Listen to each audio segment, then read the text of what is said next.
Hello! Aujourd'hui, on va réaliser ensemble un herbier peint. On va commencer donc par la gamme de couleurs.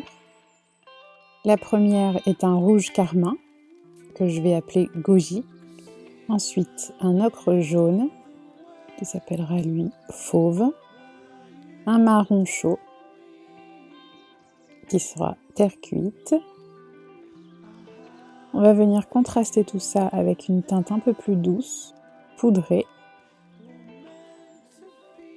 On va dynamiser le tout avec un bleu nuit qu'on va appeler indigo.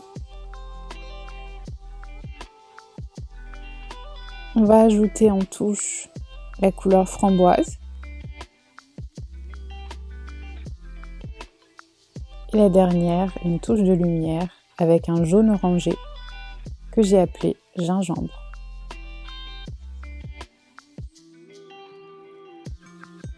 Allez, on passe à la pratique. On va commencer par le cœur de la rose en faisant un petit cercle qu'on ne va pas fermer. Puis on l'entoure d'un deuxième un peu décalé et on va créer les pétales en faisant glisser le pinceau sur le papier, en essayant de créer des petites zones de contact avec le centre qu'on vient de faire. On continue ensuite à ajouter les pétales en laissant les zones de blanc qui vont créer le volume et l'effet de profondeur de la fleur. Vous pouvez aussi diminuer l'intensité du pigment en diluant de plus en plus la couleur au fur et à mesure qu'on s'éloigne du cœur de la rose. Allez, on recommence ? Notre premier cercle pas fermé, le second, et on entoure le tout avec des gestes spontanés. On ne réfléchit pas, on laisse aller son poignet. L'idéal dans le dessin de la rose, c'est de ne pas travailler la symétrie surtout.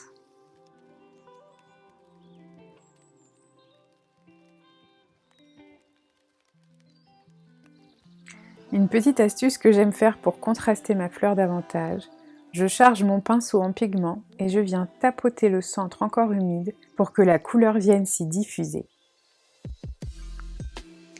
Allez, une dernière. L'idéal quand on peint avec l'aquarelle, c'est de laisser aller son pinceau sur la feuille, de relâcher son poignet et de travailler des gestes souples. Je ne sais jamais à l'avance à quoi va ressembler ma fleur, je ne l'imagine pas non plus.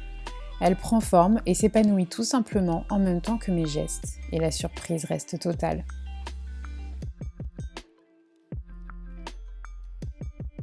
On va passer maintenant à une petite fleur à 4 pétales.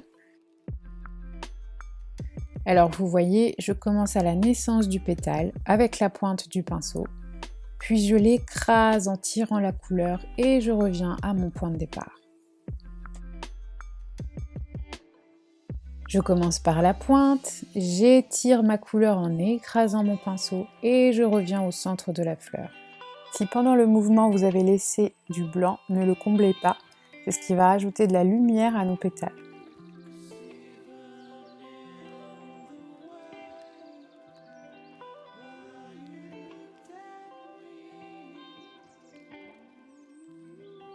Pour le prochain élément, on commence par tracer une tige légèrement incurvée avec la pointe du pinceau. Puis, on vient placer les petites feuilles de chaque côté de la tige. On fait pareil de l'autre côté, en restant symétrique ou pas, les deux sont assez jolis. Encore une fois, on essaye de déverrouiller son poignet, d'être assez souple pour pouvoir avoir des formes organiques, parce qu'après tout, on dessine quand même des végétaux.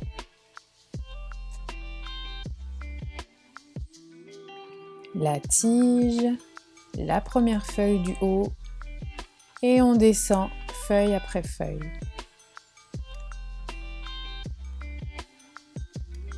Le prochain élément est une fleur à 5-6 pétales.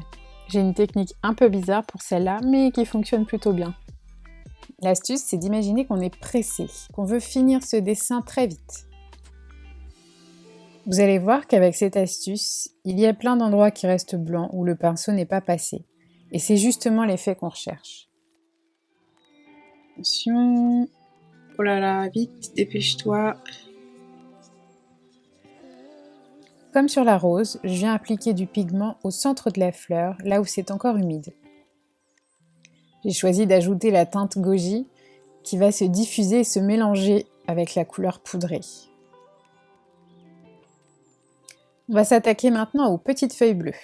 Le mouvement est simple. On commence par la pointe, ensuite on va écraser le pinceau et on relâchera sur la pointe. On écrase le pinceau et on remonte par la pointe.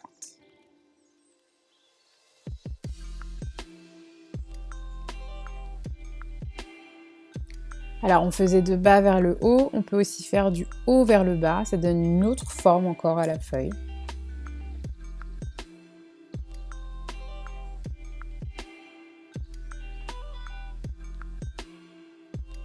Avec la couleur framboise, on va venir faire des petites baies. Et encore une fois, on ne cherche pas le rond parfait. Le dernier élément est composé de 3 feuilles. On commence par celle du centre et un peu en dessous, on dessine les 2 autres. Enfin, on relie le tout du bout du pinceau pour faire une petite tige.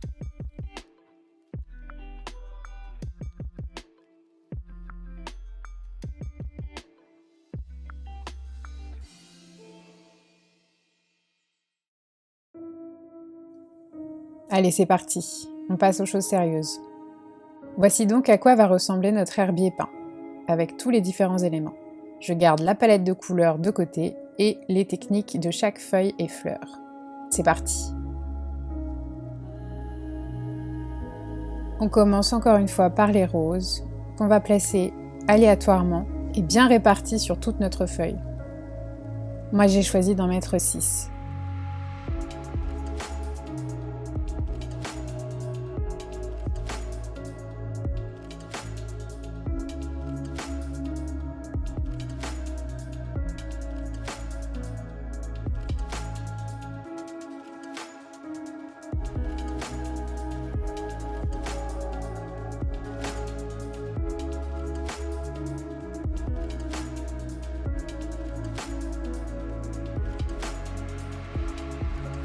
C'est parti pour les petites branches. On va essayer d'entourer plus ou moins les roses qu'on vient de faire.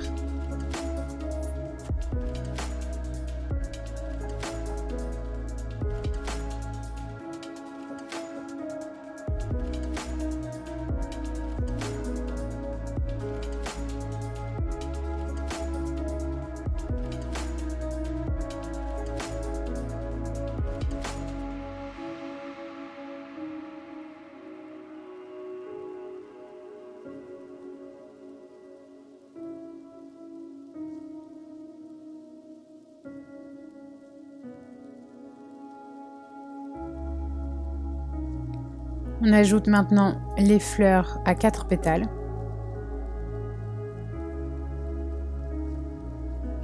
Pour le placement, on vient se rapprocher des petites branches qu'on a fait juste avant.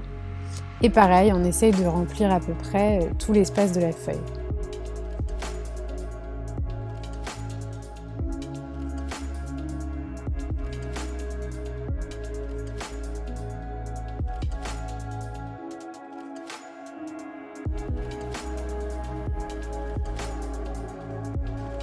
Maintenant, je prépare ma couleur poudrée, un petit peu de rouge, un peu d'orange et beaucoup de blanc. On place les petites fleurs poudrées avec la technique de « je suis pressée, vite, vite, il faut que je termine mon dessin ».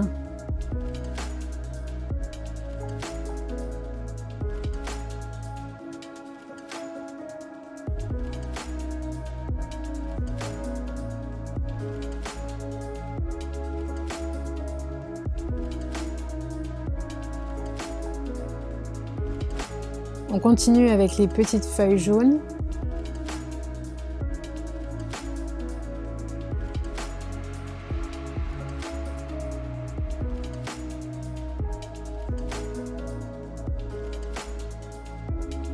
Les baies couleur framboise.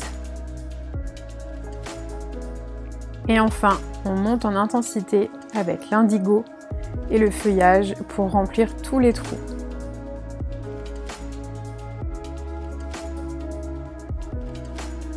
J'essaye de donner la même direction à chaque petit groupe de feuilles.